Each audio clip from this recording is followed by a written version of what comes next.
Hello. Today I want to talk about the development of print culture in Britain from the Glorious Revolution of 1688 up until roughly 1800. This was a crucial period in the definition of Britain as a modern nation, and growing access to printed materials was an important element in that development. Undoubtedly, it was also a factor in the emerging sense of a separate American identity, which led finally to the revolt of the British colonies during the 1770s in what became the United States of America. The period of the English Civil War and Commonwealth in the mid-17th century had seen a great flurry of printed tracts and pamphlets supporting one or other political or religious faction. But after the restoration of Charles II in 1660, censorship had been strictly imposed. This was effectively ended shortly after the Glorious Revolution, specifically in 1695, when the Licensing Act was allowed to lapse.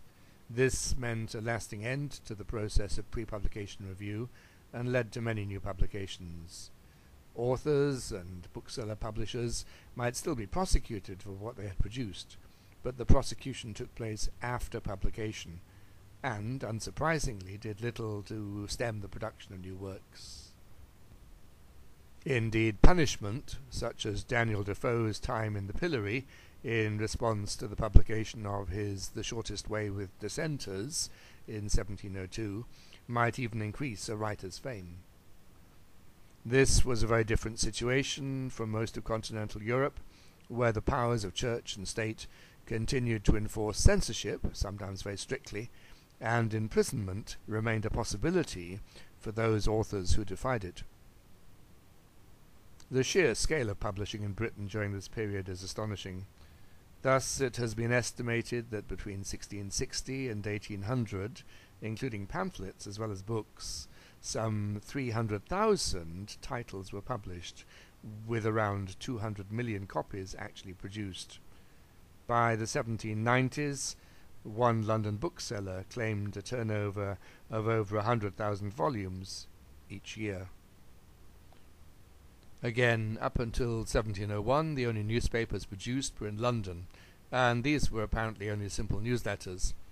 But by 1760, there were 35 provincial newspapers in Britain, and by the end of the century, no town of note was without its own newspaper.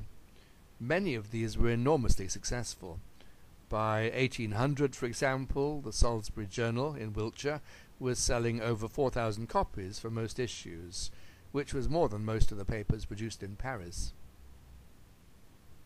Meanwhile, in London, there were 13 daily papers in production, along with 10 tri-weeklies.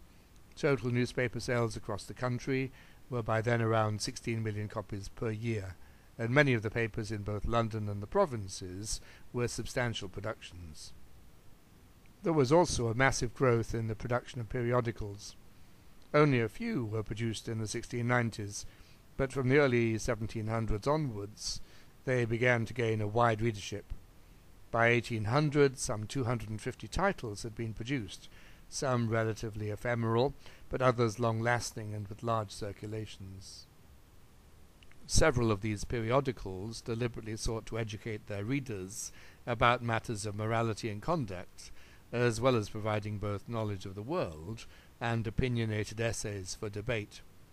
Thus, the Spectator, first published in 1711-1712, announced its mission in the words of the Roman poet Horace as ex fumo dare lucem, from smoke give light, or in effect to turn darkness into light, whilst the Freethinker, published from 1718 until 1731, proclaimed as its masthead the Latin tag, again from Horace, sapere aude, dare to know.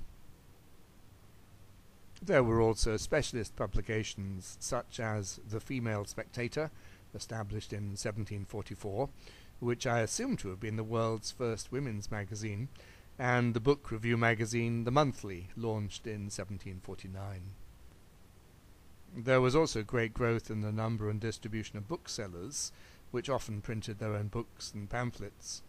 Up to 1700, these were mostly located in London, and as late as the 1720s, the regional centre of Lincoln still had no newspaper or printer, although it did employ a town crier to call out news. By 1740, however, there were around 400 printing outlets in almost 200 towns, and by the 1790s, these figures had risen to almost 1,000 printers in over 300 towns. By 1800 also, there were around 100 book clubs and libraries in London alone, and another 1,000 or so in the provinces. These served to further increase the supply of printed materials. Bell's circulating library in London alone, for example, claimed to have some 150,000 volumes available. The impacts of this explosion of print material were various. Firstly, the British became a very literate nation, in which large numbers of people had access to printed material and the ideas it contained, and those who could not read or write came to be derided. Complained about the superficiality of a lot of what was published, including popular trashy novels, there was much of high quality that now became readily available, such as the classics of English literature, histories, and encyclopedias. Clearly the British had become, as several contemporaries noted, a nation of readers, in which perhaps the majority of households possessed at least a few books.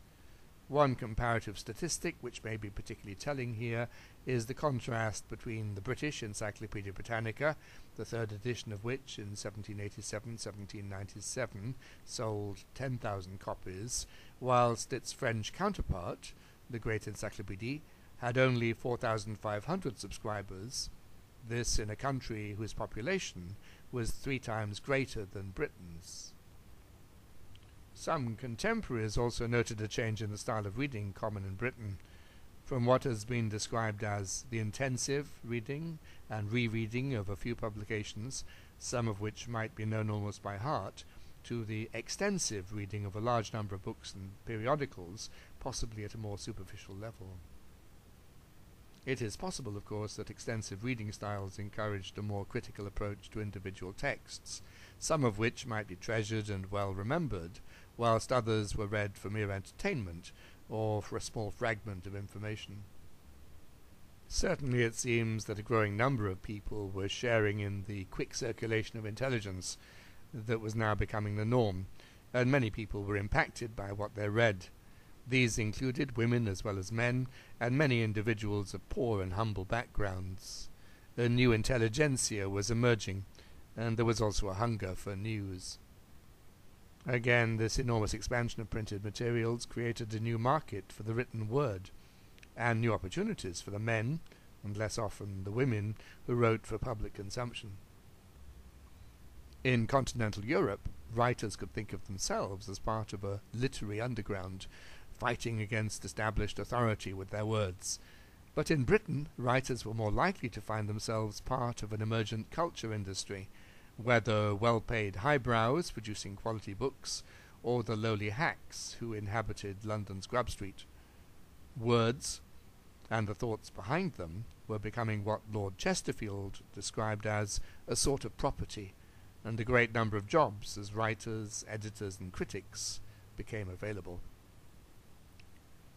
Finally, this rapidly developing print culture greatly reinforced what Jürgen Habermas has described as the public sphere. For more and more Britons, both in Britain itself and the American colonies, there were public issues to be presented and argued over, whether these be questions of economic policy, political reform, or the question of the slave trade.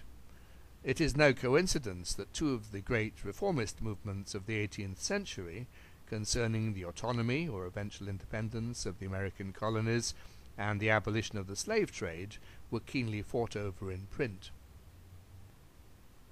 I will discuss other aspects of this emergent print culture in future videos, and have already produced a set of videos on the movement for the abolition of the slave trade, about which I will give details in the notes below.